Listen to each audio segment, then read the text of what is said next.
So, are all states seeing the same type of slowdown in the real estate market? What's going on, team? It's Ricky with Tactical Solutions here with a super quick market update. A lot of you guys know that if you've been following me for a while, me and my business partner flip properties in the Arizona market, right? We started right before the pandemic, or really during the pandemic. We were thriving just like everyone else, right? He was the real estate agent, he was the project manager. I was the one really sourcing many of these deals through my Instagram and social media, and I was funding all of them, right? So we didn't have hard money lenders, everything was glorified. And then the market started to slow down. We're still taking on new projects. I'm embracing the challenges that we are currently experiencing. I'm very grateful for it, right? Because we've experienced the highs, and right now we're also experiencing the lows.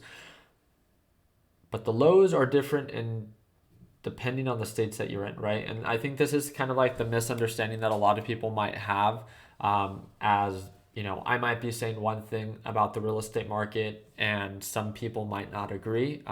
There's one property that we are buying to resell, and it's in California, right? And right now we have it under contract, right? A lot of you guys know it as one of the properties that we have next to Lake Arrowhead.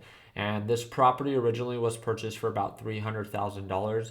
We took it on thinking that renovations were going to be around $40,000 to $50,000. Because it's up in the mountains, the cost of how much more expensive handyman and construction workers are in California is insane. Our budget tripled. I mean, I'm not joking, like literally tripled. We're still, in the green, fortunately. We posted it up for sale, and we ended up getting two offers that were above ask price. One was cash that was contingent on another sell, meaning that if they sell and close on their house, then they will actually close on ours. We didn't like that contingency. It's too much uncertainty right now. So because of that, we went with the other offer that was still above ask, and it was $10,000 above ask. And we have not received an offer above ask in Arizona in like 5 months, right? So I'm very grateful for the highs and the lows that we've experienced in Arizona, but I've purchased two properties. Two properties in California so far, one in San Diego and one near Arrowhead that we're currently selling. And my experience of even just this offer that we just got, and it's very similar to the offer that we made for the property in San Diego. The property in San Diego is, going to be a primary residence for someone I know, so I just put up the money. But everything that I've seen in California, at least it's more common than what I've seen in Arizona. It's still going for above ask. And I don't know if you guys can speak from the same experience, but I think this is very important to, be aware of, because you might be seeing some of my videos, you might be hearing other data from other states where some states are getting hit very hard, right? In Illinois, they're the number one state right now for foreclosures. Arizona sits at number 18 on that spot. So California as a whole, at least Southern California from my experience, it's still pretty strong, right? I'm sure the days on market are definitely maybe doubled or tripled. But for properties to be selling for above ask, I mean, the property that we have in San Diego sold for over $50,000 above ask price. It wasn't even that. I mean, that's 10%, a little bit under 10% above what the original ask price was. It's just an insane time, right? Even with interest rates being this high, it's crazy to see that different markets are so much different, because here in Arizona, we're now seeing that reality check, right? We're seeing that shift where the offers that we're getting are below ask, and rightfully so, right? There's this slight correction. But on top of that, we're also getting buyers asking for seller concessions, which pretty much means like credits from the seller on their closing cost, right?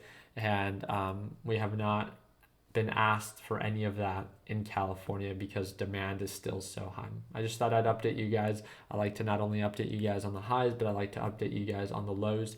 And I'm at least grateful enough that we're still in the green even after closing cost and commission, based off of where we're currently at for that property that we're reselling in Arrowhead. So once it actually closes, I'm going to break down all of the numbers for you guys. So make sure that you guys subscribe to the channel, and I'm going to break down what we could have done better, areas of opportunity. There are so many mistakes that we made with this property, but again, it was a new challenge for us. We've never flipped a property outside of Arizona, and just finding the construction workers, the timeline, just so many mistakes, right? So again, if you like to not only learn from our successes, but our mistakes, make sure you subscribe to the channel, drop a thumbs up. And if you have any questions that I can answer for you, comment those down below.